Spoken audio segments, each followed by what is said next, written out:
G'day there, welcome to the RaeSide. My name is Hannah, and welcome to the final hours before Andor. We're just a little over 24 hours until the premiere, which is insane. So super excited to be here today. I'm all geared up with energy. I have so much energy today, which is super exciting. First question though, can you hear me? Just triple checking that my mic is working this week. From last week's palaver of a situation of how we started the episode, I was the mic was off for like a good 10 minutes. And thank you again for those who stuck around and waited for me to find the solution, which was, of course, Action Cam. Loud and clear. Hello there. Awesome. Thank you, Rick, Seriously Star Wars. Welcome, guys. Welcome to the show. We're going to have a great time this week. We're going to have a great time every week. I say that every week because it's always so fun to be here. We're going to make Cassian cookies. That's right. We're going to make cookies inspired by Cassian, I guess. And I guess it's just a nice little alliteration there. So going to make some Cassian cookies today.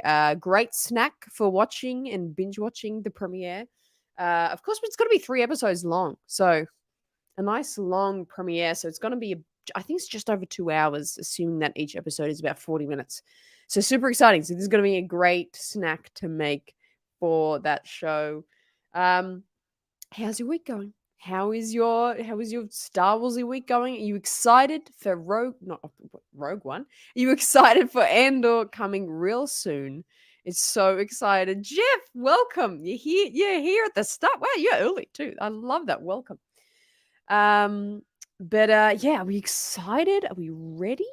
I am extremely ready. I've been anxiously counting this down for many, many weeks, as I'm sure many of you have been as well.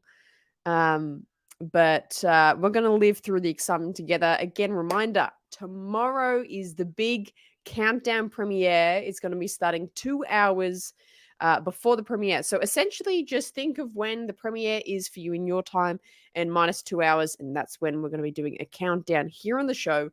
We're going to be making food and drinks and trivia and discussion. There's going to be so much going on the show to keep you awake, because I know in America it's like middle of the night there. So we're going to be doing lots to keep you awake, keep you excited for the premiere. It's going to be amazing. And also we're going to be having a post show straight after the episodes as well. So make sure you're here for those exciting things. It's going to be amazing. YouTube notifications rule. I love that. You're off Wednesday. Oh, so good. You got the day off. That's amazing. So we're going to watch it first thing Wednesday morning. Okay, awesome. Good plan. I think that's a lot of people's plans, because obviously it comes out midnight Pacific time, which is, 3 a.m. Eastern time. So I would hate to get up for that, because you'll pretty much be up all night, because it's like, 2.5 hours of the episodes. Crazy days, but it's gonna be amazing. I want to talk a little bit about this. After seeing the early reviews, I'm trying to not get too excited, but it's going to be awesome. I totally agree. I was actually pretty surprised, because obviously they had the launch event or the premiere viewing for some like elite Star Wars content creators in LA, and they came up with some reviews, and they weren't too spoilery, which I was super happy about. I mean, I love my Twitter, and I was really scared to go on Twitter after that. Hope, would we get a big reveal of something?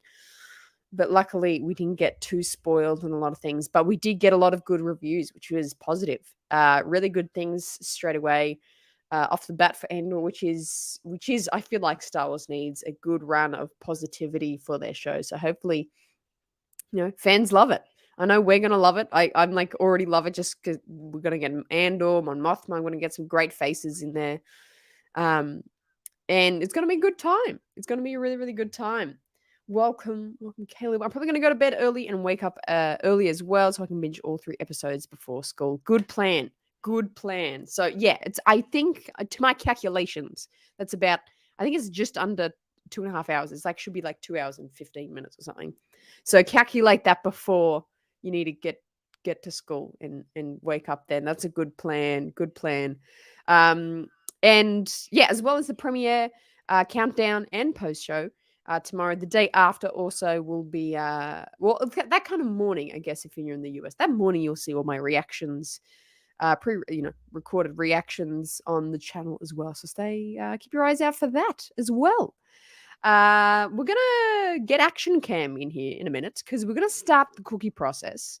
But I will let you know also today we're gonna have a stop by from my good friends at Eye On Canon, Joel and Matthew. They will be here very shortly to join us, and I have some probing Andor questions that I'm going to ask them. And then also, these guys know a lot about canon. So if you have some questions about Andor or something relating to the area or time of Andor, ask these guys your questions because they probably have the answer. I put my faith in them. They probably have the answer. But we're going to get Action came up in a moment. We're going to start the cookie process, and they will be joining us very, very shortly. But continue to tell me how your week's been. No sleep till till Bespin. I love it. But it's very exciting. There's something about Star Wars show premiere, and I think that's something we maybe missed from not having the movies for a while. And even with the movies, like there would be massive gaps in between the movies, and the premiere was always such a big thing. And with having these Star Wars shows now, we get them multiple times a year now, which is amazing. And a premiere, I think the excitement is just something you can't replicate. Like, even though we got the different shows, like the Kenobi premiere won't have the same feeling as the Andor premiere, and the Andor premiere won't have the same feeling as the Ahsoka premiere. And I think that's actually a really beautiful thing, that each show kind of has this different feeling and different, experience to it. But welcome Action Cam to the shot of you can start to see here all my elements I have here. This is Mama RaeSide's cookie recipe I'm using today. I've tweaked it a little bit to make it a little bit more chocolatey, I guess. But we're gonna be making these cookies today. So I'm gonna kind of start the process because I feel like the end product is what we're all waiting here for. But I will kind of mention what I'm doing as I'm doing it. When does it air for you? It's not an ungodly hour. Are you going to have to do a live reaction? Yes. Yeah, so it's perfect timing in Australia. That's the good thing about it, Australia, because US, you guys love your midnight releases of shows and movies and things. But here, midnight for you is 5 p.m. So it's a very perfect, delightful time. It's like, I'm going to have dinner, have some snacks. It's going to be really relaxed. It's going to be amazing. So it's 5 p.m. It's dropping. And so, again, it's going to be probably finish, watching it at around 7 p.m. Excuse me. Ready for kind of dinner time, which is awesome. But yeah, so the flow of things is I'm going to do a 2-hour countdown. And then we're going to go offline as we all watch it. And then straight after the episodes, I'm going to do a post-show reaction, which is like a debrief of what the hell we all just saw. And then, but while we're in the offline period, while I'm watching the episodes, I'm going to be filming my reaction and seeing if there's any shock horror things that happen in the show. But we'll see. And this butter's going to be hard, I can already tell. So what I'm going to do first, if you can't already tell, we've got some butter and we have brown and white sugar here. Which I'm going to start to kind of just, I guess, smush up. And I have to do this for a while until it gets to the right consistency. But that's okay. We're going to be here for a while. We're used to long shows here on the RaeSide. We're used to the many hours when I always go, it's going to be a quick show. But then it ends up being a longer show than anticipated. We're used to that. We're used to that here. So yeah, I feel like I got to hold it in my hands, but that's okay. Oh my gosh, this is the best piece of information ever. You did it. I quoted Han Solo in my wedding vows and she didn't leave. Oh my gosh, Brian from the Smuggler's Room was there. I've given them many shout outs on the show. That's amazing. You quoted Han Solo. What was the Han Solo quote? That's a pretty top tier place to do a Star Wars quote in your wedding vows. That's 10 out of 10 already. That's amazing. But yeah, what Han quote? I love you, I know. I'm trying to think of what another Han quote he could have said. Okay. All right, I'm going to keep mixing my butter and sugar here. Very shortly, we're going to have Joel come into the stream, and he's gonna help answer my questions, because I knew today was gonna be a bit laborsome, and I was gonna be like focused on like making my little batter here. So he's gonna come in very shortly and help with the discussion. Never tell me the odds. Wow, yeah, okay. I love that. That's beautiful. I think that's really committed. I think that's really committed. That's awesome. I'm gonna smile about that for weeks now. That's awesome. But again, congratulations to you, to Jeff. I think that's awesome. A Han Solo quote in your wedding vows. That's top tier work there. Top tier fan work there. I could have done the easy thing and like literally just buy like a tube of cookie dough or something and just like cut them up and bake them. But if you don't know anything, you know that here I don't do things by halves, and it's always got to be the full ball. Got to be really invested into the process. Just reminds me of that Millennium Falcon build we did. My gosh, that was intricate and detailed and difficult. But we got there. So definitely don't do things by halves. Okay. What a good... Oh my gosh, that's awesome. And your ring has, I know, engraved into the inside. Oh my gosh, that is the right one. That's how you know. That is perfect. My gosh. That's amazing. That's really beautiful. That's what I aspire. I feel like we all aspire to have that kind of Star Wars love. That's amazing. Very, very cool. Very, very cool. Now I'm holding the bowl down here because I feel like I'm getting like more, like arm work into it if I like hold it down here. But what I'll do, let me just wipe my hands, and we'll get Joel into the conversation and get his initial thoughts, or pre-thoughts, I guess, on Andor. So Joel, you guys often hear of Joel, but he's usually in the comments. But today he's going to be on the show, and you know what I've realized? This is my 10th show of the RaeSide, and this is my very first guest I have had on the show, or guests when Matthew is going to come in a little later as well, which is super exciting. So first time we are having guests on the show on the RaeSide. So I'm going to continue to make these cookies, but let's all welcome in Joel from Eye On Canon. Here he is. Hello, Joel. Welcome to the show. Hello. It's Good day there. It's so good to have you here I was going to say in person, but I feel like it's in person enough. But from close the comments to the screen. Close to it in person as we can get until Celebration comes back to my neck of the woods again. Right. Mm-hmm. Me and Joel, we had a great time at Celebration. It's the first time we met. Yep. Where was it? Was it in the Hilton foyer? What foyer was that? Do you remember what foyer that was? It's in Anaheim, and it was in the Marriott. No, was it the Marriott? The Marriott. That's right. We had a great time at Celebration. We went to downtown Disney as well, so we were there again. What a good time! What a good time Celebration was. Yeah, and the IHOP party. Oh, and the IHOP party, of course. We all sang songs and played music. That was amazing. That was such a cool experience. But speaking of the Celebration, one thing of Celebration, and maybe this was just me, but because I think maybe there was so much focus on Kenobi, and obviously good reason because it was the Kenobi premiere. But by that point, it was May. Andor was completely not on my radar. Did you feel the same? I knew it was coming, but I just had no like awareness of it. Were you the same? I was the opposite. I've been looking for since Andor, since it was announced back in. Oh, when did they announce Andor? 2018, 2019, around that time. Yeah. You see, I'm a big Rogue One fan. I love Rogue One. That's my favorite of the Disney era film, probably.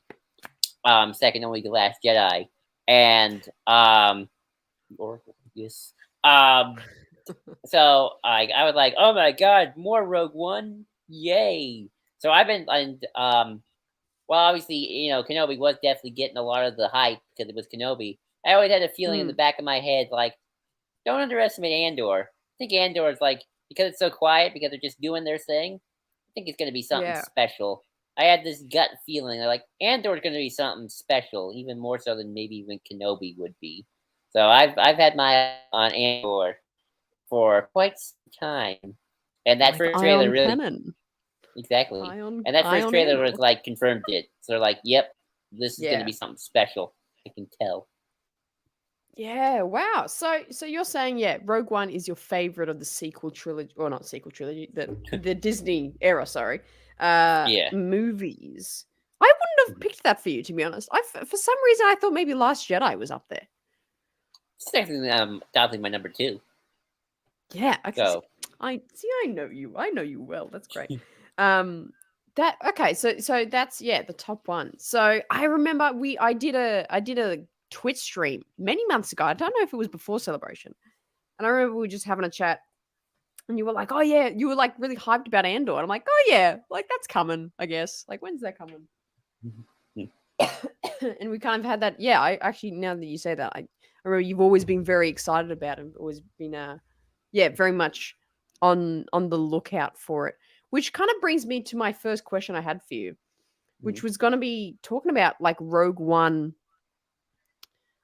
Like why was Rogue One so successful? Because on your show you've actually had some great discussions about Rogue One already, and recommend go check out that channel. It's linked down below. You guys had some great Rogue One, Mon Mothma, heaps of Andor like discussions on Eye On Canon, talking about kind of Rogue One. And I want to ask you the question of why was it so successful? Now, before I get your answer on that, let's invite in your co-host, your buddy, and also the legend to me, Matthew, your co-host. Yeah. Matthew, welcome. Welcome to the show. I'm not a legend, guys. I'm canon. That's good. That's good. Just kidding. Oh, that's so I good. appreciate Welcome the to compliment. show. Look at us. Yeah.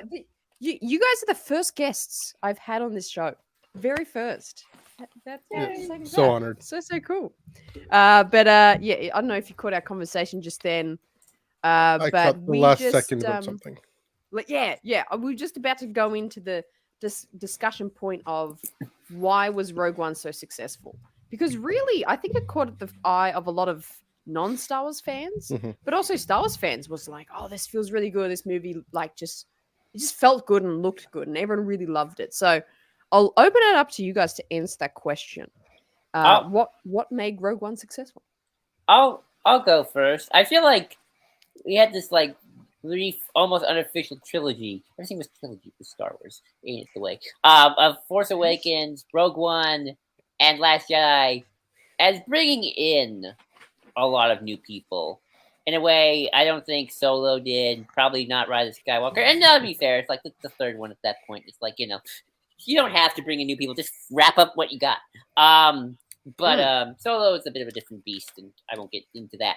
But, as Force Awakens, it was very much, let's make the Star Wars for the millennial generation. And that worked, because, I know a lot of 18-year-olds, 15-year-olds who were 14, that looks good, 14, 13 at the time, who, love Force Awakens. It is a New Hope moment in every sense of the word. Last Jedi is so unique, so interesting, and so, just different in all regards. But with Rogue One, I've said this many times, Rogue One is modern Star Wars in its purest form. And what I mean by modern Star Wars in its purest form, it takes what we already have. We have the original trilogy, which is to many still Star Wars. I'm sorry, but, it is. To the wider world. And we're all prequel fans, but, just to many still the original trilogy, Stormtroopers, Rebels. Yeah. It is Star Wars. But we're going to have, but it does in a way. I'm gonna have to pasta myself. So I actually did bring snacks. I brought some snacks. Oh yes! So, I love it. I hope you don't mind if I do a little eating on the show. Oh yeah, that's so fine. We're big food. I may have to go and grab something. Right. I'm all about the food metaphors. Your actual literal food. Right, but sorry, my point of. But it takes that aesthetic. It takes what we know, Vader, the Emperor, well, not even Vader, the Emperor, just like rebels, Imperials, that conflict. But it tells it in a more modern, way. It's not 1970s. Hey, look, it's the rebels. It's the good guys. Fighting them evil empire and their nasty world domination machine. It's like, oh no, the rebellion's actually an insurgency. They gotta do some shady stuff because that's how you take down governments. And it's like, how far do we go? How what do we do? Kind of the morality, the questions, all of it, the kind of morally gray within this overall pretty good faction. Like Rogue One follows this phrase I have called morally simple factions, but morally complex characters. Where the rebellion is still the good guy side. If you're on the rebellion, you're a good guy. I don't care how much of a jerk or a crazy Saw Gerrera you are. You're still a good guy. You're fighting the Empire, but it still has those questions and those morals. And I think Rogue One delves so deep into that. I think it appeals to a lot of people. And also just for me, as a personal fan of the expanded universe, Rogue One is an expanded universe novel brought to theaters. And it's just like, it had everything an expanded universe story would have. Like, it got Mon Mothma, got Bail. It's talking about the story of how the Death Star plans got captured, which was a classic EU story to tell at the time. So I think all of that kind of mixed together, and also the fact it was coming off the hype of Force Awakens, which we now remember at the time. Force Awakens, Star Wars went back. It was definitely the big kaboom moment. So that helped a lot. So I think definitely that sort of that goodwill brought in by Force Awakens definitely helped Rogue One in a lot of sense be successful outside of just Rogue One's own quality. So that's sort of my long ramble on why I think it was so successful. It was a quality long ramble. I like it. I like it. No, I agree. But yeah, Matthew, your thoughts on this? Yeah, I mean, a lot of what Joel was saying about, A New Hope being, for the wider audience, the Star Wars people know and love. And so, yeah, he definitely latches onto that, picks up on that. This is a thought I had, and I expanded on it. Shameless plug. Eye On Canon on YouTube right now. About what time is it? Maybe 2.5 hours ago. I went on the YouTube and I talked all about how, well, this is in the context of why I don't think Lucasfilm is doing any Star Wars films at all right now, because so many of them take so long.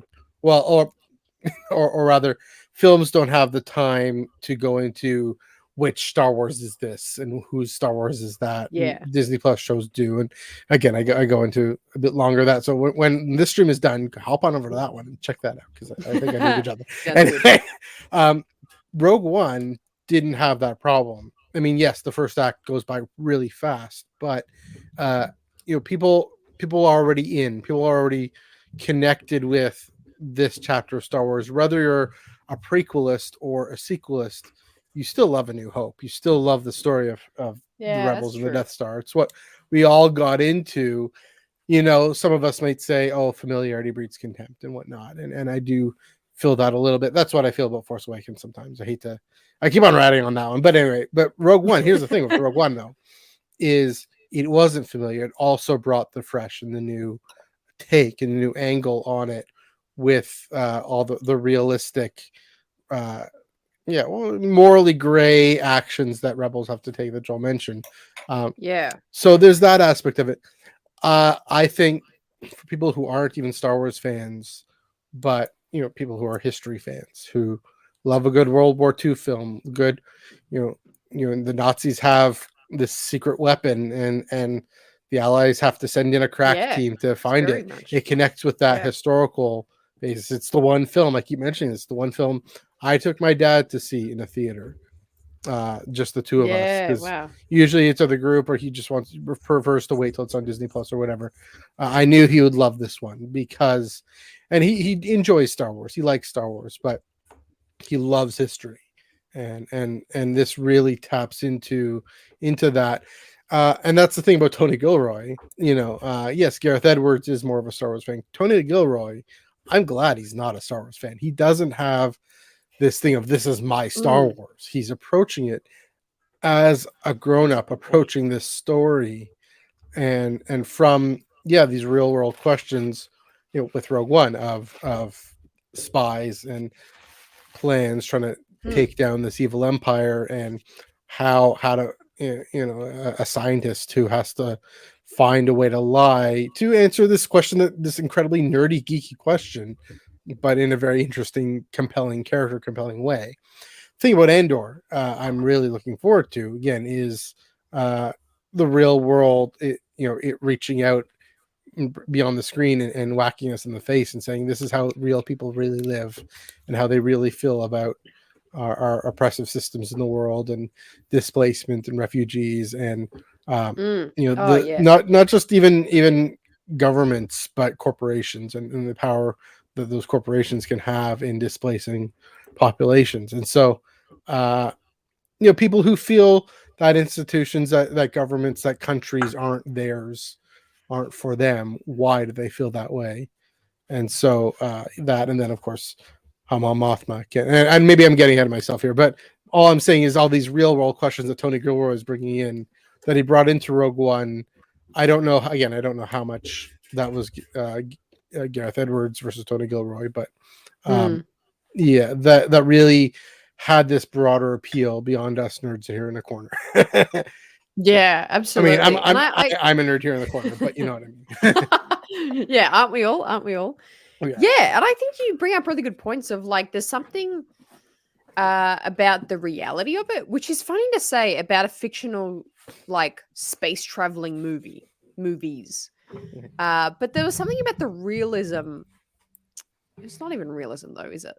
But the reality and the kind of the human, the grit, yeah, like the human experience of like family and of hope and of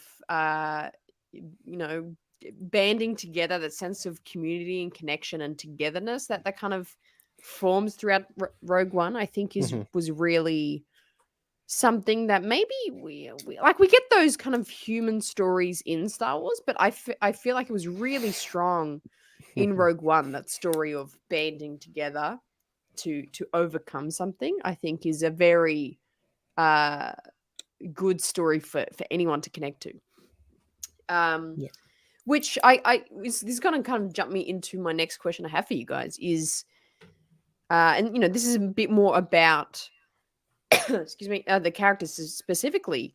Was Cassian Andor the best character to do a honed in focus show on? Was he the right character to do this for? Yeah. Yes. Oh yeah, totally. I think he was always the most interesting character in Rogue One, to be quite honest. I mean, Jen had pretty good too. She got a good book. But Andor, it's like he's the spy, the rebel, the one who kind of get some chips. Got your chips. I got my pasta. I'm putting the chocolate chips in. But he was the spy. The saboteur. He did the thing for the rebellion that he wanted to hopefully do. To hopefully be all for something. How much is too much? I even though he's my favorite character out of the group, outside of maybe Jin. Although I do like a K2 as well. But he just seemed like he's the one with the most story potential and the most kind of a rebel spy. And I think if you want to tell a story about rebellion, you go from him. And I think it's interesting that they're going to make him kind of a center point in the wider, macro story of the formation of the rebellion. Like he's your down on the ground guy, who leads directly into Rogue One, and then he kind of, and then around him you got whatever Mon Mothma and Luthen are doing. And Saw Gerrera looked like in the Empire. So I think, I think he was the perfect choice. I think he was definitely the right pick for a Rogue One expansion. Rogue One expansion. Yeah, absolutely. Matthew, do you agree? First of all, I can smell that dough from here. It looks pretty good, actually. I'm pretty impressed with myself. I'm like, how much is a flight to Australia? I can, and also, there's no such thing as too many chocolate chips. I'll just throw that out. Yeah, I was like, how many? Is this too many? No, all of it. It's interesting. It's hard to answer that question because in retrospect, we're answering in retrospect, and all the story potential for Andor, and again, Mon Mothma and everything I'm interested in there too. But I don't know if there is any one obvious character that would have been any more or less compelling. I think Galen, Galen, we have a lot with least in paper canon, we have a lot with Catalyst and with the Rogue One novelization that I haven't gotten to yet, but I know all the journal entries about how he lies and how he figures it all that. That's a compelling story too. You could have tracked all these different things. I think it makes sense that they chose Andor. I'll say it this way: it makes sense. Yeah, again, for the reasons that Joel mentioned about, what is a character, what is a person willing to do to burn the system down? Why is that system so evil? I mean, even Saw Gerrera, and the fact that Saw is going to show up in this is proof that it's that. So yeah, it's a good question. I mean, maybe because it helps that Diego Luna is so talented and so so relevant, young. He feels so Star Wars, right? Yeah, like he feels like he was born to be in Star Wars. Like, he really does fit. I mean, I'll say if it wasn't called Andor, if it was called Mon Mothma, and I'd watch that. I'd still watch that. but yeah, I mean, and I think maybe my bias here is that for me my favorite parts of Star Wars are Senators and Space Wizards, and so when we got the Space Wizard with Kenobi, we're getting the Senator with Mothma, but as a secondary character, again, I'm gonna love Andor. I think it's gonna again reach through the screen and whack me in the face, but it's a good question. Again, short answer, I don't know if there was an obvious choice. Maybe in universe, I think in terms of I'm editing myself, but it could be the most popular choice, or it could be the most offensive, right? Like Doc Holocron came on our show a few weeks ago, and he said, that's going to upset some people more than any people have been upset before. We're just saying something because people get upset by Star Wars, and people are upset by Lord of the Rings. Want to be upset. Yeah, that's true. I mean, people upset by Rings of Power, whatever. But this is just going to go for it, and I mean, it's definitely an interesting gamble on Lucasfilm's part to tell a compelling story that is grounded in the real world so much that it's, I always say, risks alienating, but it's not necessarily a bad thing. I know that's harsh to say, and I'm saying that. Pun intended. I mean, I'm saying this on YouTube in public, and cancel me at me if you must. Please don't. But if people aren't willing to show compassion to the plight of refugees, and at least understand why Colin Kaepernick took a knee, why even I'll bring this up. I've brought this up multiple times. I mean, I will watch the royal funeral, and I've been following all that, and I think I think the Queen and her legacy is tremendous.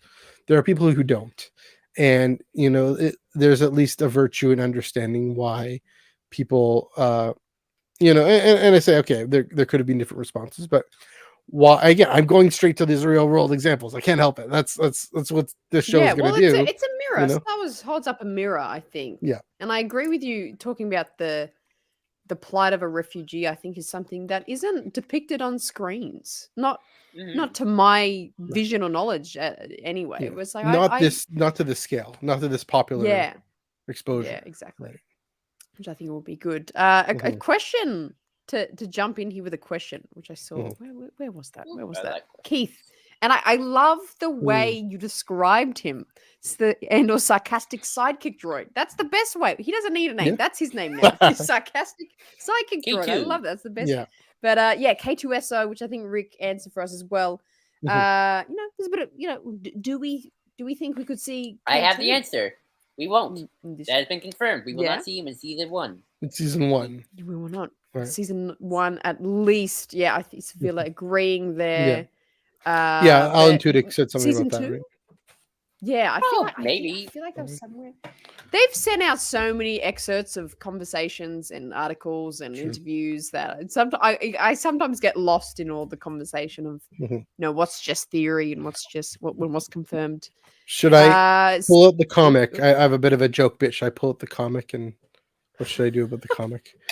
I mean that I used to have trouble with that. I used to be all, oh, retcon, why retcon, why retcon? It's just Matthew. It's just one Matthew of 2019, of 2018. It's just one comic book. They might show so the comic book in question, for those who don't know, is a one shot that they relegated to a one shot because they didn't know they were making the series. But how do K2 and Cassian meet?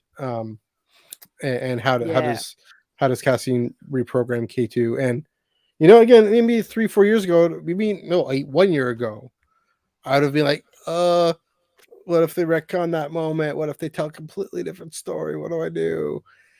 And I get that feeling, I do, but it'll be what it'll be. Hopefully they tell a good story. And maybe they'll just do an on-screen version of that same story. I mean, they could just put it into visual. Or skip it for all we know. Like, or just whoops. If you want to know what happened, just read this comic. Read this comic. Yeah, right. It's the type of thing they're trying to avoid, man. Yeah. It's one issue. It's $2 on Amazon Comixology, probably. So I'm sure you can find it. People reading it on YouTube. What about this thought? What about this thought of Papa Palps in Andor? Possibly, maybe, possibly. That's a better. You got a better chance of that happening if you see the Imperial Senate, which is in the trailer. That's not a spoiler. So I mean that's very much possible. I'm just gonna go get some spoons, but keep talking. Yes, thank you. Well, I'll say. Well, I guess I can tell hand of this again. Well, what we know from season 2, from what Tony Gilroy said, it's going to be 3-episode arcs, kind of like almost a semi-anthology, each taking place a year. So who knows? Maybe like when arc 4 starts in the let's see, it could be 12 episodes, 12 divided by 3. That's 6 arcs. They'll just like, okay, now he has K2. We don't have to explain it. It's like, okay, we jumped in time. You got K2. Who cares how they met? We don't need to hell of the whole episode. This is just now the missions he had with K2, and then the final arc obviously is whatever the mission before Rogue One, probably. So that's season 2 for you. So I mean, I want to see. I hope we see Poppy. I want to see propaganda Grandpa Poppy. Yeah, like that'd be cool. That's a good point. The father, the kind, genteel father of the galaxy. Who has brought peace and justice and order to your life, and you owe him your thanks and your gratitude. Yeah. I want to see him go for that. I mean, we got the closest we got to that, of course, was the Rebels, not the finale, but the hollow projection with Ezra, and like, here I can reunite you with your parents. I mean, just kind of address that happened. That was kind of wild, wasn't it? That was random. Yeah, and like addressing the whole, why do people love this guy? Because they actually do, and they actually trust this guy. Which is a great question. Is adds to the question, why do people feel like this country that I feel connected to, I feel is for me, other people don't, and it can reinforce that, right? It can add to that. So, yeah. There's the political story point there. Yeah, definitely. And I feel like Ian McDiarmid would be, he showed up in Kenobi. So it's like, I feel like he would be. You'd eat that up. You'd eat that up. Yeah, he'd like. But it would have to be like. So good. Well, I was gonna say, I feel like if he was in it, like he could easily do a Senate scene. Like who said it before? I would love to. Oh, Seville, the comment on the screen. Yeah. I want to see Mon Mothma versus Palpatine debate in the Senate. Yeah, I feel like we could get a cool scene of them in the Senate and how that's running in Empire time and how that's functioning. How does I think we'll see that. So yeah. I mean, it raises an interesting, I guess, a bit of a lore question, kind of a inside baseball nerdy question, because that whole Grandpa Palps thing. I mean, it's easy to do, like in like a hollow report. Like it's basically a deep fake, but making him look younger and kind of a deep fake, or more like a filter, like an Instagram. I don't know, whatever. Could they figure it like they've got to be able to figure out a way to do it where you're in the Senate, and he's in that center thing, and he still looks like Grandpa Palps. Well, I have for sure. a solution to this. You know what I'm getting at there, Joel? So go ahead. Yeah. Well, the thing is, at least this is how it works in Legend. I think it still works more or less in canon. Is once Palpatine seized control of the Senate and did the thing, he pretty much just sealed himself off from everybody and everything. It's like, okay, Masamune, you deal with this. I'm gonna go and do dark side things. Gonna get ready for Exegol. Barely making appearances at the Senate, barely appearing at parties. It's kind of like I'm gonna be in the palace. Some people get to see me, but most people don't. So maybe he like hologram projects himself into the Senate floor. Say, hey, how we all doing, senators? Empire, great. Go vote for the make the galaxy a better place bill that secretly funds the Death Star. Bye. And then Masamune kind of is the chair of the Senate. Kind of he deals with everyone. He probably doesn't want to. I mean, the one thing that'll is that the blue guy? That's his blue side. Yeah, the Chagrin. Blue guy with horns. Yeah. What's his name? Masamune. He's in Revenge of the Sith. Masamune. And he's in Yeah. That's right. I never remember his name. He's angry. That guy. He's not having I understand why he's psychic. That guy's not a happy guy. Great moment, by the way, in Empire. Is it Empire's End or Life Debt? I think it's Life Debt by Chuck Wendig. But how he's completely he tries to surrender the Empire to Mon Mothma and Leia, but he's completely impotent because he has no Empire to surrender to. It's to surrender. It's like, everyone else is in control of it. He has nothing to.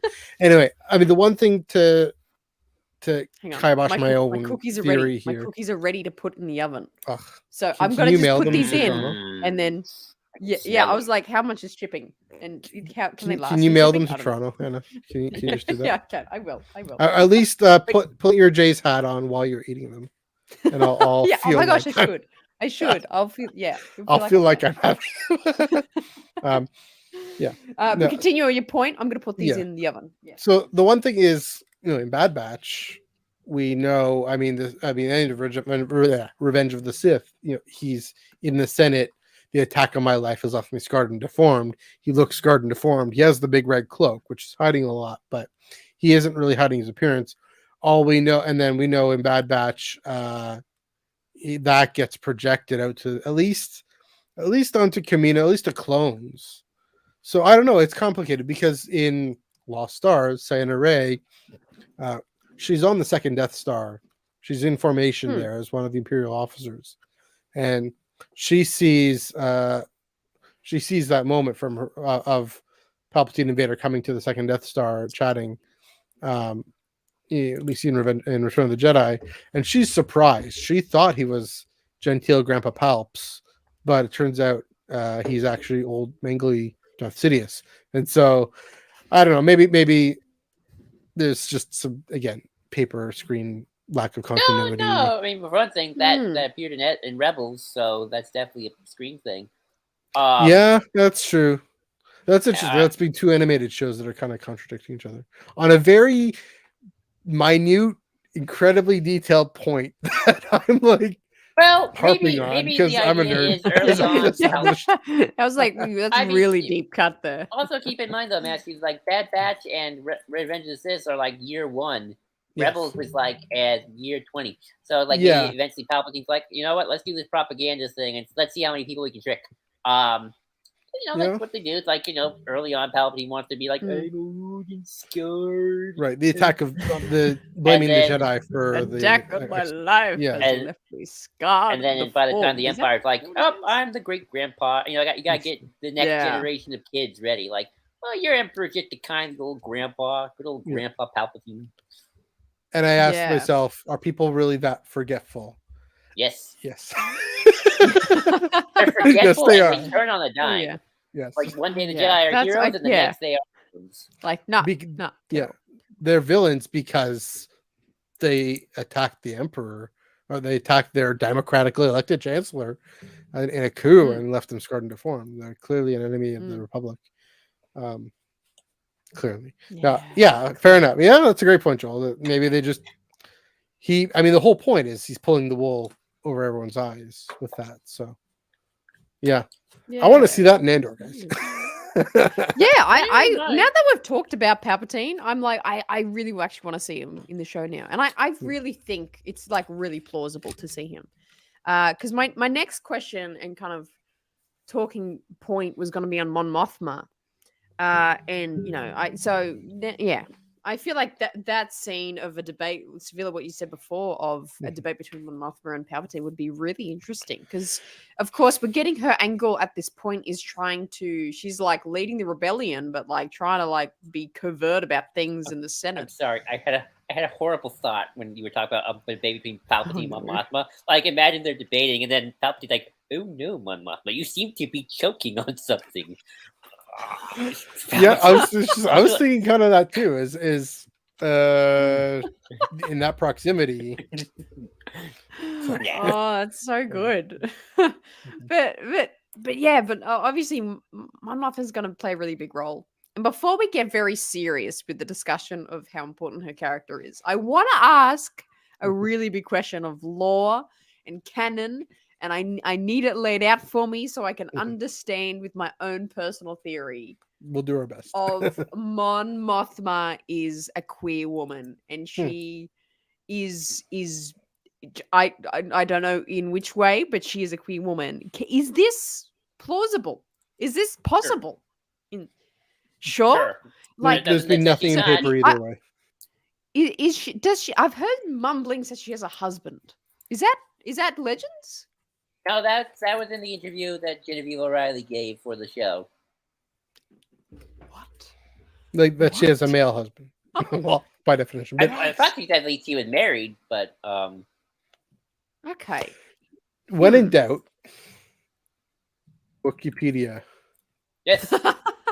I'm not kidding. That. When in doubt, Wikipedia. Like, so they follow us on Twitter. We follow them on Twitter, more importantly. They're great on Twitter. They're really engaging. They're really fun. The repository of all things. Mon Mothma family. I don't see anything about a husband, but I thought I saw an interview about Mon Mothma married. Mon Mothma. That's what it's one of my biggest dreams of life. I think for Mon Mothma to be queer in some way. Well, is there speculation about that? Here we go. I found it. Oh, yeah? Okay, this is from, I think this is from Genevieve O'Reilly. She said, "I have even more admiration and respect for the character than I did before once we were able to excavate her and see what her life was really like. What was it like to be a senator and to be married from the age of 16? Okay, so she said she's married. She just never said it was a husband. Wow. So she is married to someone. They never said a husband. So there is either a Mrs. or Mr. Mon Mothma somewhere. I mean, there could be a Mrs. Mon Mothma.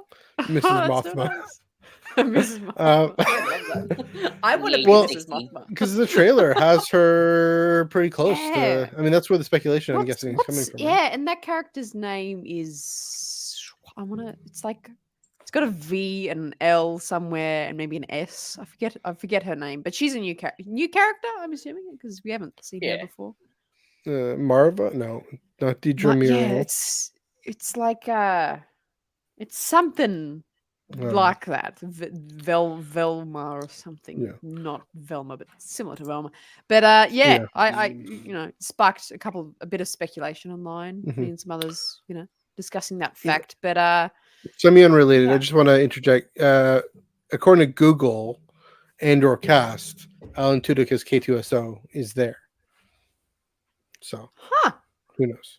But anyway, that's interesting. To answer your question, I don't recall anything in paper canon, at least, saying she has any kind of partner or anything.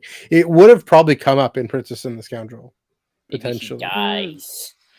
Yeah, that's possible. Empire does something, or maybe it wouldn't come up because Beth Revis was told not to bring it up. But yeah, that's a good. That's a good question. Is it a double life, or is it just kind of personal and political, like we talked about in Princess and the Scoundrel with Leia?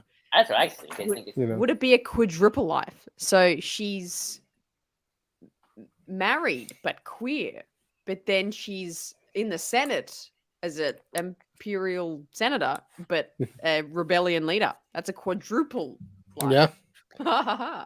I mean, it could be she just married to a woman. There could be a Mrs. Mothma out there. Who... Mrs. Mothma. Who maybe he died in the series because RaeSide. RaeSide. I love that. Oh man, this is gone a great rabbit hole right now. This is great. It's a better rabbit hole than the Palpatine rabbit hole, I gotta say. yeah. But I mean, what Genevieve, you actually quote of Genevieve saying then, Joel, is talking about she's really happy that she got to what word did she use?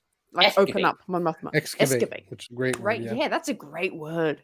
I think that's fantastic because really in the Clone Wars, like, and I loved my favorite episodes of the Clone Wars was the Senate episodes and the political episodes. It was like Padme, Bail, and Mon Mothma were quite a close trio. Like that was the gang. That was like the core gang that they had. And even before there was a need for rebellion, I feel like that was the rebellion. Like Padme was the rebellion without knowing it, kind of thing. So I'm really satisfied that they are bringing Mon Mothma up to speed, like not up to speed, but giving her the limelight for a little bit because obviously we get that Padme stories and we're getting the more Bail stories. Leia, Princess of Alderaan, for 10 weeks in a row. I have mentioned that book in every stream. Can I just say that? Yes. Are you reading it, or do you need me to mail you my copy? No, I've read it, and it's the greatest book in the world. Okay. Yeah. Great. How recently have you read it? Like, was this the start of the year? I think it was the start of the year.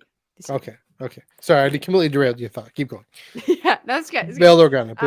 Yeah, but Bail, and then we got him in Kenobi, so it's like we know what he's doing, and like he showed up in Rogue One, and even though Mon Mothma was in Rogue One too.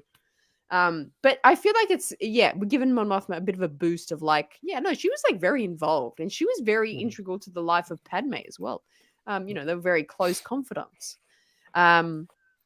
So yeah, this is not even a question. I'm just making a statement of I'm really happy Mon Mothma is in the show, and it's interesting. I didn't really expect them to do quite a strong kind of B storyline, but they are really doing it. Where it's like it's kind of the Cassian and then the Mon Mothma, B story. From what I've heard, there's gonna be a lot of storylines. Just not there's gonna be like a C storyline. Like Tony Gilroy said like there'd be like 32 characters. Wow. Each with a story. Yeah, wow. Mm-hmm. Yeah. I mean, the thing about Mon Mothma, we forget, at least again in paper, when the rebellion, the Alliance to Restore the Republic, claims to be the Republic in exile, she is the Chancellor of the Republic. Constitutionally, they have a constitution. I don't think they need to have an election. Maybe they have an election of some sort, but they call her Chancellor, and it's the Chancellor's office, just aspirationally saying, when we actually are able to establish this is who she is. The story is focused on the Skywalkers, so Leia has been, Luke, Leia, and Han have been the main focus. Leia, in terms of as a senator, has been the main focus, but Mon Mothma is really the one leading the whole thing. And Leia's a princess and a diplomat, and you see this in Princess and the Scoundrel, right? Mon Mothma's in charge. She actually sends Leia out effectively on a mission. It's her honeymoon, but in order for Leia to actually go, it has to be a mission. That's a whole character. That. That's the best way. Yeah. That is so good. Really, to be willing to go out. So good. And so it's great to. I mean, we saw a glimpse of it in Rebels, right? One of my favorite moments of Rebels is when they take her to the meeting, and she declares war on the Empire and resigns her Senate seat. And she says, of all the people to say it, and this is the interesting thing, someone who has lived the privileged luxury life, she says the Empire is not mine, is not for me. I'm resigning my seat and working to end that system. And she has her mind on what comes next. And that's the thing about Mon Mothma. I'm really compelled to hear this story in this time, in light of everything with Cassian wanting to focus on burning the system down. She is always a step ahead of everyone else and saying, this great moment in Life Debt, Chuck Wendig's Aftermath Life Debt, Leia, who is still very much in war mode, in general mode. Mon Mothma says to Leia, "But we're building a government," and this is of course after when she actually can be. I think she is the chancellor at this time, or no, maybe she's not the chancellor. She's an important senator at this time, but very much concerned with what comes next. And I think that's actually, frankly, that's the story that compels me more. I find more interesting. Yes, the burn it down story is necessary, but the what are we now building in its place is even more interesting to me. So absolutely. That's why I'm here for it. I hope she isn't. Frankly, I hope she isn't just a B story. I hope she's an A2 story. Absolutely. I mean, we gotta also consider the fact that she might go against our expectations. I mean, one thing Tony Gilroy says, like, I'm going to make you question everything about Star Wars. So, some of that's probably bravado, but I do think a lot of it is like, oh yeah, he probably not even this. Hang on. Oh, cookies. Cookies. Yeah. Cookie. Not just of like he's ignoring canon or whatever, but more like no, he can. I think he does what all good storytellers do, including the maker George Lucas. Like, you thought you knew Star Wars. No. Here's what's really going on. So it's going to be very interesting to see, like, is Mon Mothma going to be the character we know, or is she going to be like totally different? Because obviously it's like 5 years before Rebellion, so that's somewhat different. Characters need arcs to have, otherwise they're just that's true. We need some sort of a through line there. Yeah, just this question. So Mon Mothma only shows up like 2 chapters at the beginning. Does she know? I don't recall. But in general, does she? In general, I don't recall anything. Thought. I mean, the closest, even then in Rogue One, when Bail says, "I would trust her with her life." I mean, that's as Bail's daughter. I guess so. Actually, yeah. Yeah, I think, frankly, I think like Bail, Yoda, and Obi-Wan do such an incredible job keeping that secret, keeping it down locked tight.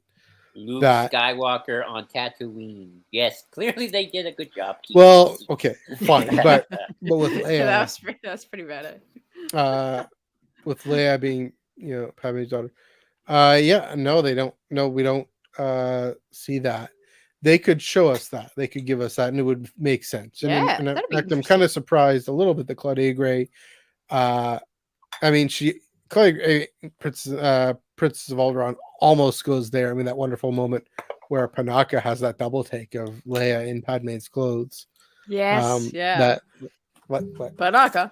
But great character, greatest character, underrated. Horribly tragic death. It's supposed to be tragic. It's supposed to be anyway. That's another rabbit trail. So, sorry, Sevilla, to answer your question, we don't know. Oh yes, probably, we don't know. Probably not. I think that's a good. Possibly not. Answer. Would it actually change? Would it change? That's an interesting thing. I mean, if there's anything much. Yeah, if there's anyone who would have been brought into that secret, it would have been her. See, I disagree. I kind of disagree with you both. I don't think Padme and Mon Mothma honestly are as close as you think they are. Okay. I think Mon Mothma is closer to Bail than she is to Padme. I feel like she likes Padme. That's why. Probably true. True. But I never felt they were like this. I mean, they weren't best friends. Like I feel like Padme and Satine had a close relationship and a close friendship. I feel like that made close Bail working. I don't know. Yeah. I think because Mon Mothma part of Bail's circle. If there's anything who would, I think that would be helpful, potentially helpful information. Just to know where she's coming from, just in dealing with her personally. But it's kind of impressive then for that reason that they keep that Bail keeps that secret. And he's under wraps. Wraps. Not a final. It's not like last thing, but one of the last kind of discussion points I would like to bring up, which I'm sure this is going to open a can of worms of, I know we've gotten a big statement from Tony Gilroy that there are no fan service, there's no major cameos to detract anything. in Andor? Let's still speculate for fun anyway. Let's just have fun and discuss. There'll be plenty of Easter eggs. Yeah, you reckon? Oh, yeah. Seriously, Star Wars brings up how awesome it would be to see some of the Ghost Crew show up in Andor. So, two-part question. Could the Ghost Crew show up in Andor? And also, who else could show up in Andor? You guys answer that first, and then I'm going to go get the cookies out of the oven. Yay. Ghost Crew? No, I don't think so. Really? Nah, wow. they're totally just not right for the show. They're too much on the animated cartoon side. I think this wants to be a lot more gritty, a lot more realistic. Not even as a cameo, eh? Interesting. All right. I mean, if you get a cameo, it's like you see the ghost somewhere in the background digitally put in there along with some other ships. But I don't think we're gonna see Hera or Zeb or Kanan. I don't think we're gonna get any of that. I don't think they're gonna bring in the cartoon stuff, the animated stuff. More likely, maybe Mas Amedda in the Senate, maybe some of Palpatine's aides. Just kind of show, here's the slimy aide people that we're kind of used to doing the Emperor's bidding. That's more likely.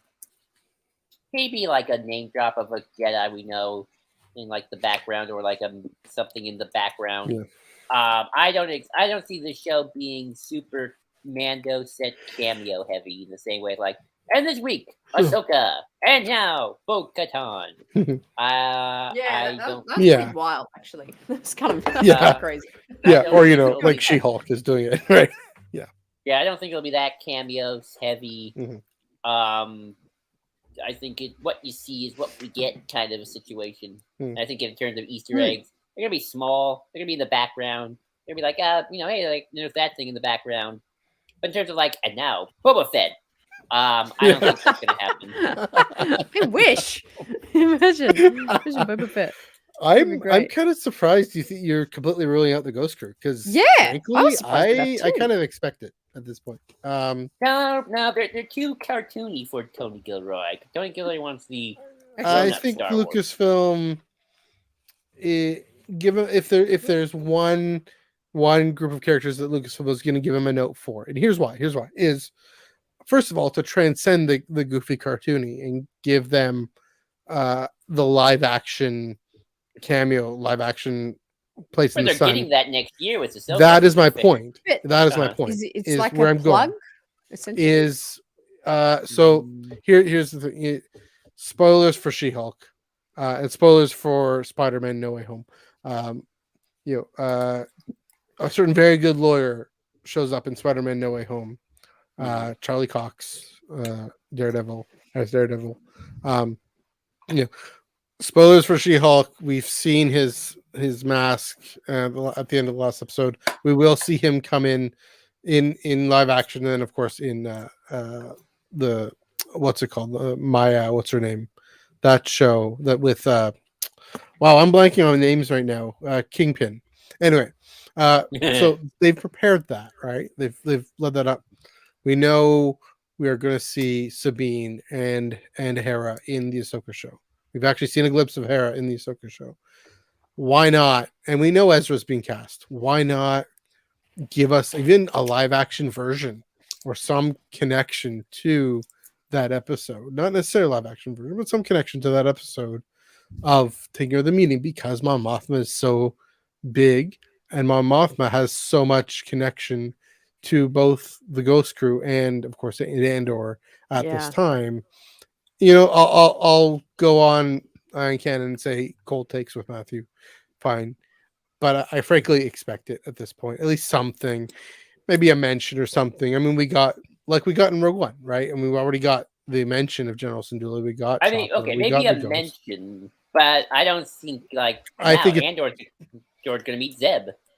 I think they're going to do at least some sort of screen test, at least of Sabine and Hera.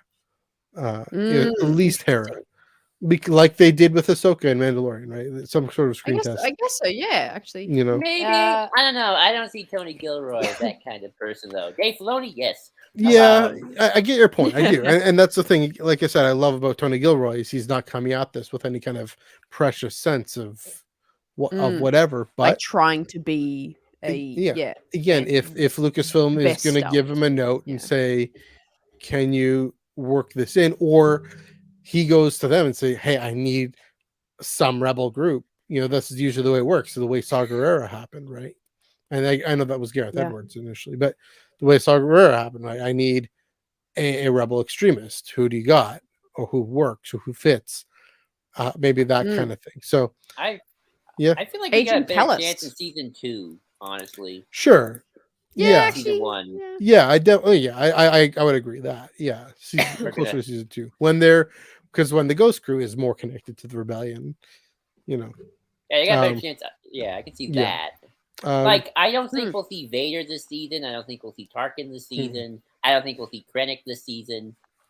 I think if we're going to get those types of cameos, I think that's where season 2 is, because we're getting closer to Rogue One. So I think season 1 is I think season 1's gonna be more like Mando season 1, a little more isolated in that regard. I mean, obviously we got Mon Mothma, so not as isolated. What do you mean by that? Yeah, smaller, but very much it's the establishment. Even though we know Andor as a person, but it's we don't know this part of his story yet. Yeah, so I will clarify and caveat. I definitely give a higher chance to the Ghost Crew, or at least Hera and Sabine in season 2, closer to when Ahsoka's coming out, right? So, I think they'll try and make that connection, maybe. Yeah. So then I have my dark horse one pick, I want to bring up. Your dark horse pick. I have my dark horse. Here, no, you go for it, and then I will go next. I don't want to leave Sevilla hanging.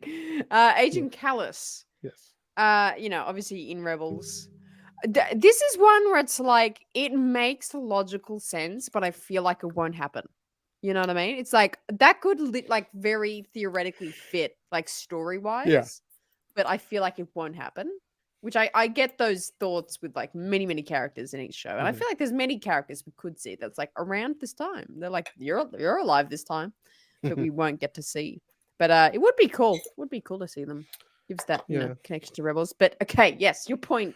Well, I want to just talk about Callus. I mean, I wonder if we feel they bring him in because there's more story to tell with him, and I don't know if there's that much more story to tell with him in that era, where there might be more story to tell with the Ghost Crew. There's more story to tell after, with Hot Callus and Zeb. You want to talk about a great queer couple. That's so true. That story I want to see. But maybe that's why you feel it. So my dark horse, this is not going to happen. This is going to be not because I have one too. Really? Yes. But oh my word! And Joel knows what's coming here. It would I don't know what I would do with myself if Sabe showed up, and here's why. Oh, so Sabe at this time is, she's in with Bale. She's connected sort of to the Fulcrum thing.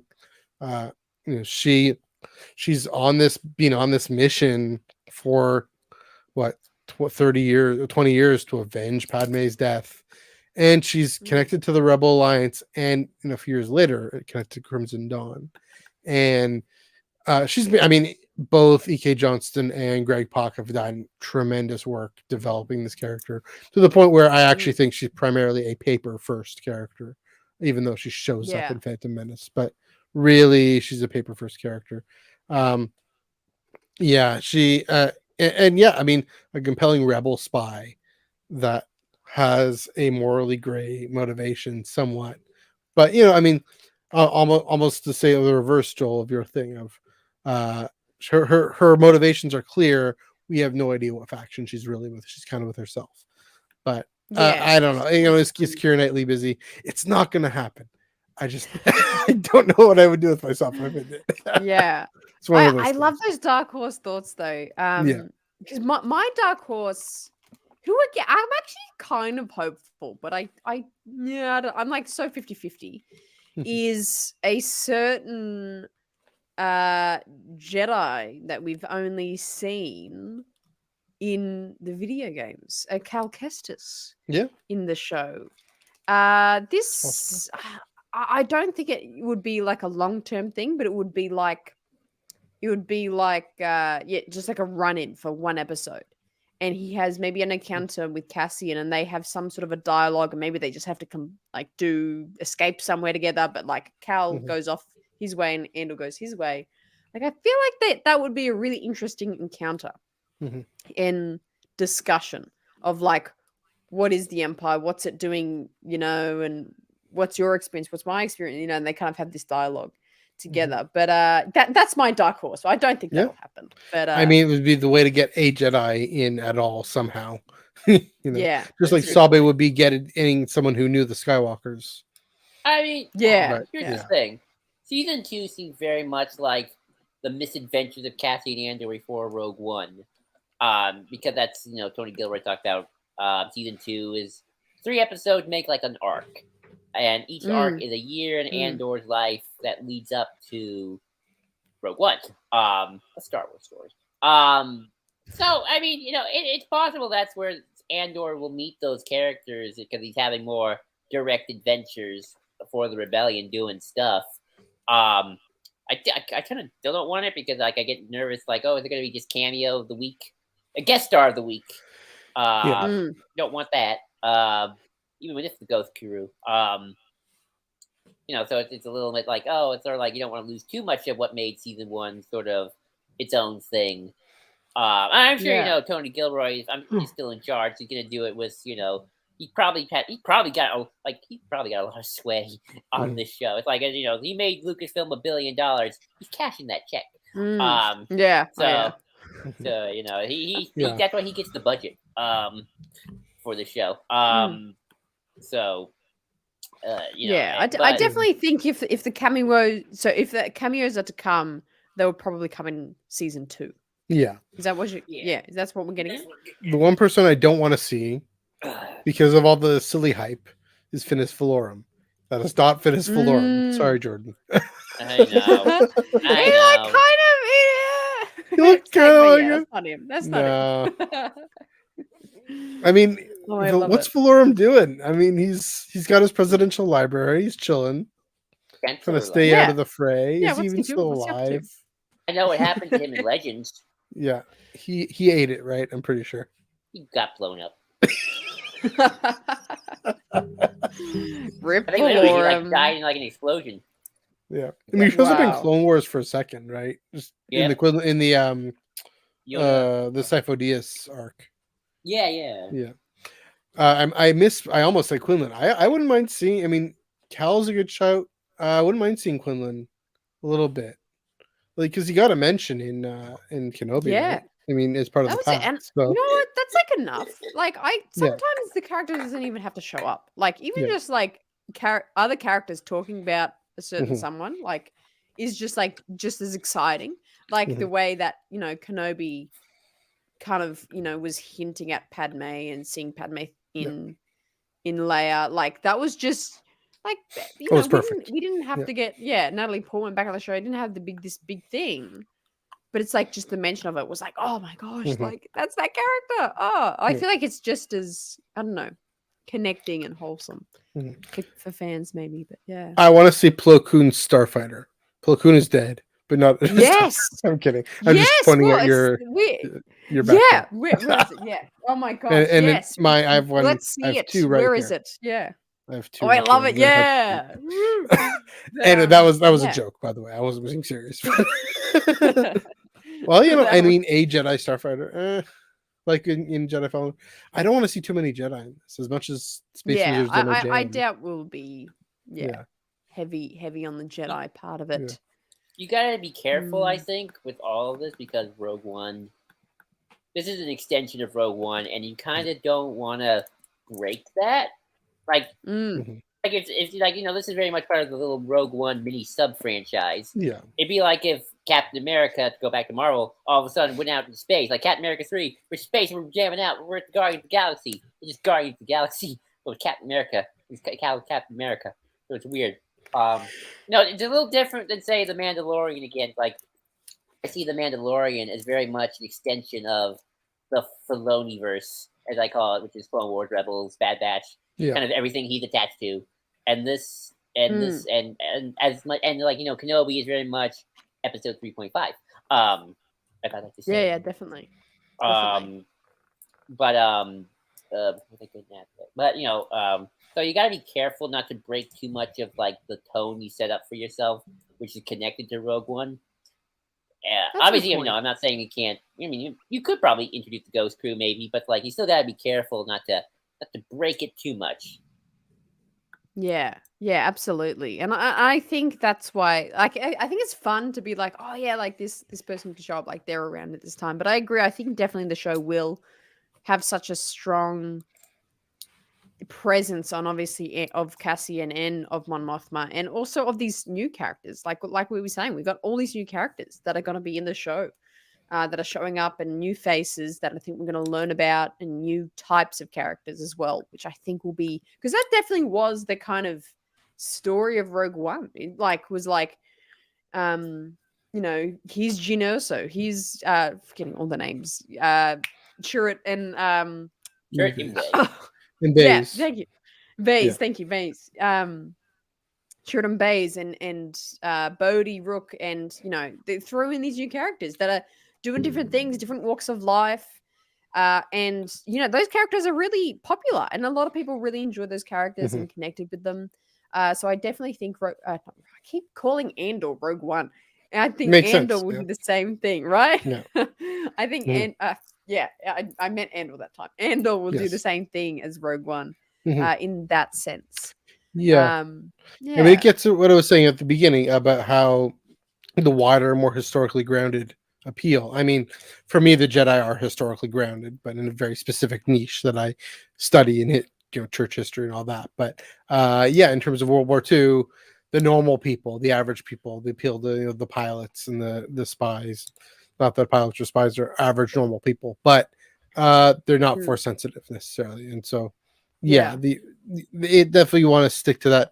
And I mean, again, the senators, the non-force sensitive senators, I'm here for that too.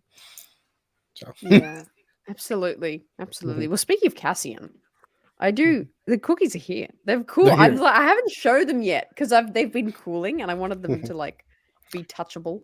Okay. But I have the Cassian cookies ready for reveal. Do you have the hat? Okay. Just put that up there. Okay. I can raise the hat. I trust you. Okay, you can get that.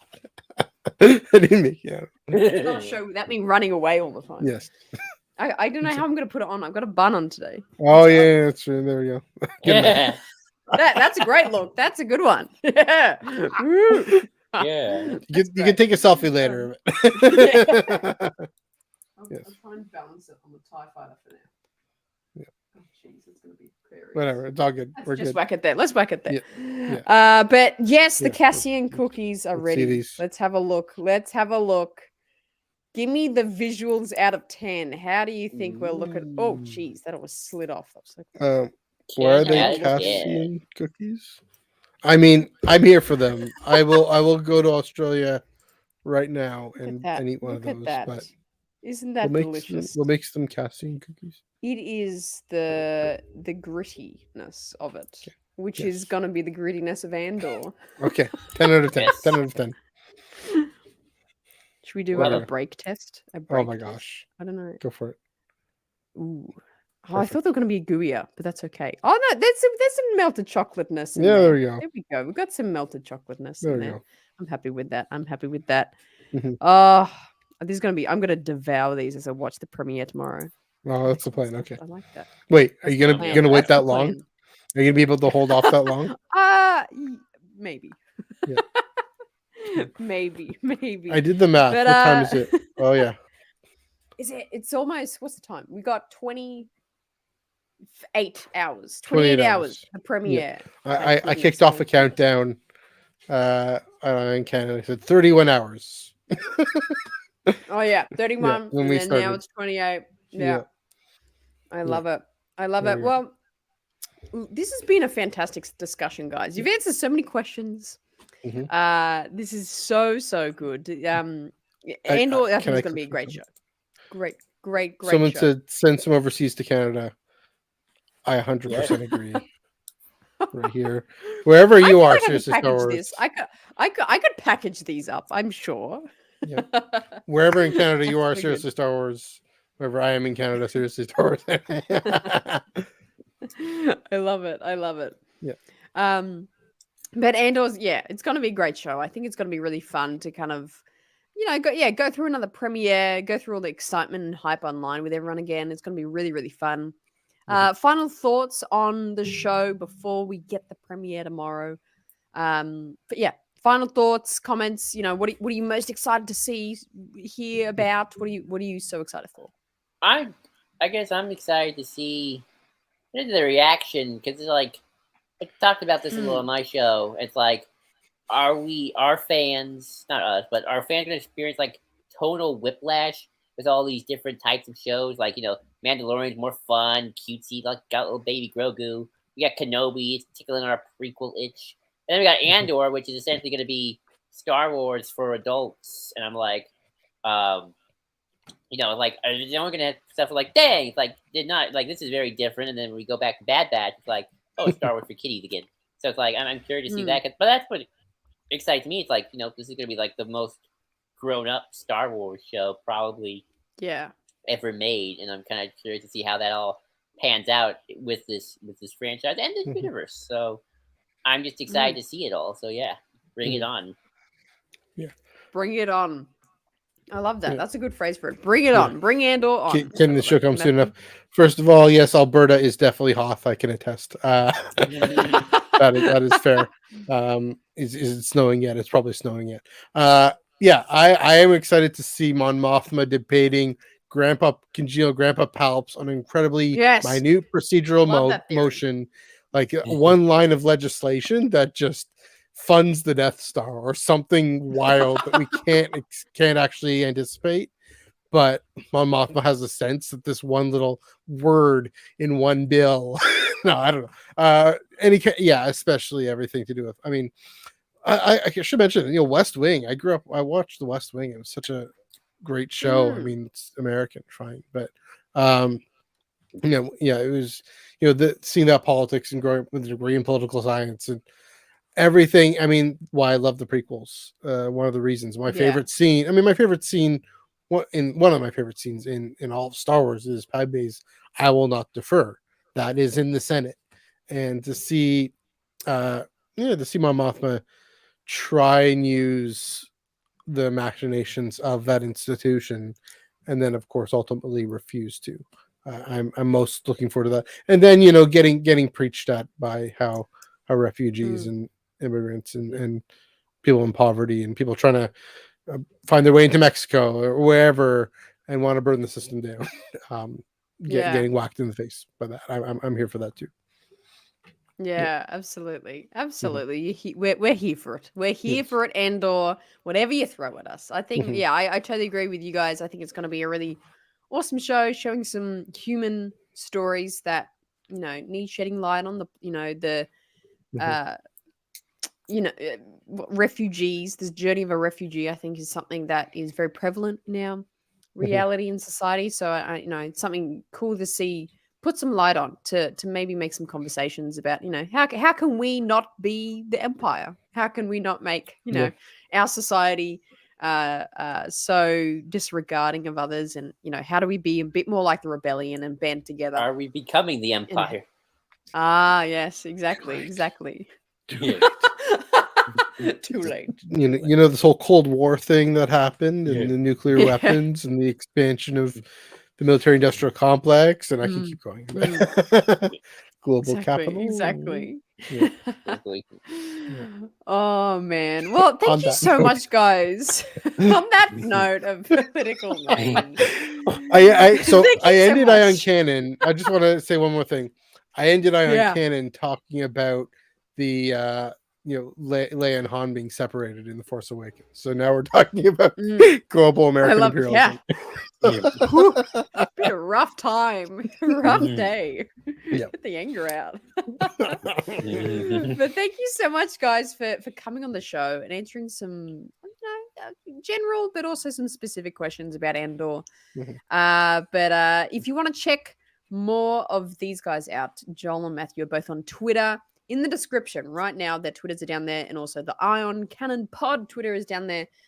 You guys post fantastic thoughts, questions, queries. They really make the Star Wars mind go. and check them out over on the SWU, the Star Wars Underworld YouTube channel. That's where you can find their show. Right, and it's right before this show. It's right before the RaeSide. So you could have a double header on a Monday. You could go watch Eye On Canon, get your fix of political discussion and serious delving into Star Wars canon. And then you can come over here and we can just paint lightsabers with icing. Yay! Literal, so it's a fun metaphorical contrast. meat, literal dessert. Sorry, go ahead. Yeah, oh my gosh, yes. That's your dinner. This is your dessert. I love it. I love it so much. But yeah, you can see them live over on the Star Wars Underworld over on their YouTube channel every Monday. What time do you guys start? 5:30? Yeah. 5 Pacific time. 5 Pacific. Yeah. 8 p.m. Eastern. Yeah. Can I plug one more thing? Plug away, please. Plug away. Also, and I want to just raise the profile of this too. So first of all our episodes are on Spotify and Apple Podcasts. Look up Eye On Canon Pod. Thursdays and Fridays, if you're reading the comics, the Star Wars canon comics, every Thursday or Friday, I give my 5, 10, 15 minute little blurb thoughts on the comics, the Star Wars comics that were released on Wednesday. I call it the Tractor Beam. That's also in the Eye On Canon feed on Spotify and Apple Podcasts. So please do check that out and let me know what you think, because there's some pretty darn great comics coming out, and I'm happy to be part of that conversation and happy to have that conversation continue. Absolutely. Tractor Beam. So Eye On Canon over on Spotify and what else do you want? Spotify Apple. and you want Apple Podcast. Yes. There you go. Also Twitch at Eye On Canon Pod, and we do have our videos on Twitter as well. There you go. All over there. Mostly it's either Eye On Canon or Eye On Canon Pod. In all those places. You'll find it. You'll find it once you type that in. If you're on Twitter and at Eye On Canon, that's Greg. He's great. That is another thing. Yes. Yeah, he's great, but different guy. Eye On Canon Pod. There we go. There we go. Well, thank you so much again, guys, for coming on the show. First guests of the RaeSide. It's been such an honor to have you guys on. Thank you for sticking it out. I know it's quite late where you are, Matthew, so I appreciate you both being here. But thank you so much. And everyone say your deserved goodbyes. Thank you so much, Joel and Matthew, for joining the show this week. I'll talk to you guys soon. I'll see you around. We always talk. We talk like daily. It's fine. Yeah, there you go. I'll see you guys around. Thank you so much. Bye. Cheers. Oh, what legends. What legends. Eye On Canon. Again, check them all out. Their Twitter is linked down below, so you can find them if you hit their link down there. We're going to start to wrap up here in a moment. Let me do my million of plugs that we got on. Cassian Cookies, looking good. And I feel like you made a really funny joke before about how these cookies don't look like the cookies that were in the thumbnail, and is that clickbait? I guess it is, because you're so right. I didn't think of that. These are my Cassian cookies. Now, I did them kind of a triple choc to kind of, I don't know. I felt like it was it looks like the grit of maybe a planet that Cassian visits in Andor, maybe. Fest. Fest is the planet that Andor was born on. I don't know what Fest looks like. Oh, the legends. I love how they still show up in the comments. You guys are legends. Oh, fantastic, fantastic. But I'm happy with these cookies. They look really, really good. Now, let's go over what we've got going on tomorrow. So much happening. I'm going to explain it again. Make sure you know where to be and when. So, very first thing which is going to be happening is our countdown stream. Now, this is where all the exciting stuff happens. This is where we're having a couple of games. We're making cocktails. We're doing snacks. We're doing trivia. We're doing a whole bunch of things to keep you awake. Because I understand in America, or, the Northern America regions, it's very late where you are. So I'm going to do my best to try and keep you awake. So make sure you're here on the channel 2 hours before the premiere, where that is for you, which is 10 p.m. Pacific time and 1 a.m., which is a crazy time that I'm even saying to watch this show. But 1 a.m.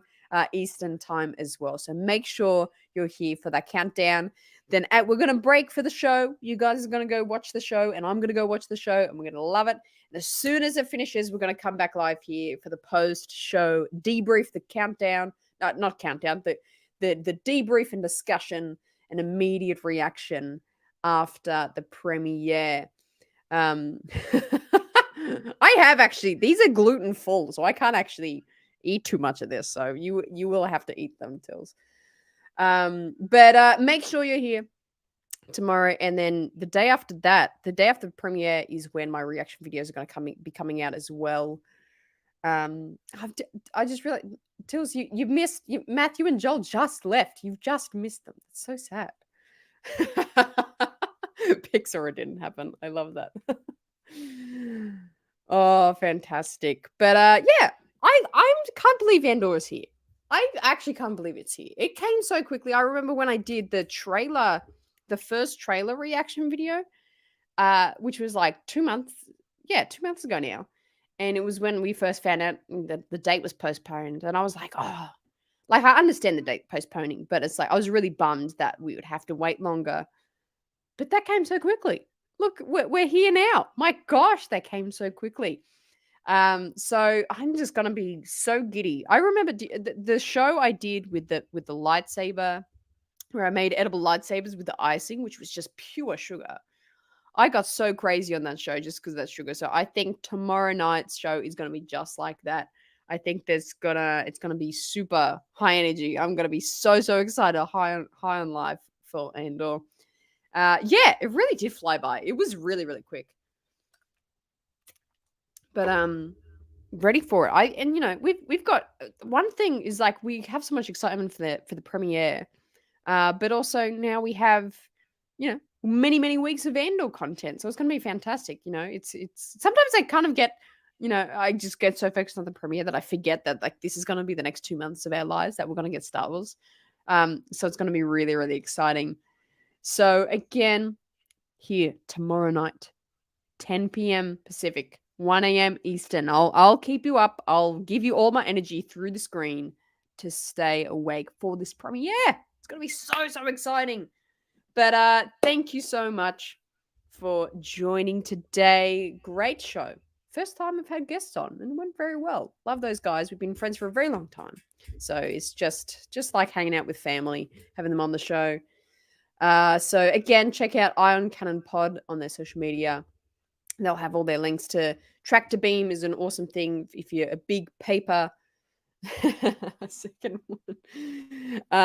You know, they're a big Canon, obviously, in paper, Star Wars centric show over there. So make sure if you like that, check them out. They're big on that lore. All right. Well, that's it for the show this week. Thankfully, my microphone worked for the duration of the show. I will see you guys sooner than I usually would. It's not going to be a week. It's going to be a mere 27 hours and 25 minutes. No, even less to when I see you. 25 hours and 30 minutes until we see each other next. So I will see you guys tomorrow night. I hope you guys stay up. Join me for the countdown. Have a good rest of the evening and a good final day of Andor. Oh my gosh, the day's going to go so slow. And I shall see you tomorrow. Wow, I was going to say next week again. I'll see you tomorrow. With that, I always forget to say it, but always choose the RaeSide.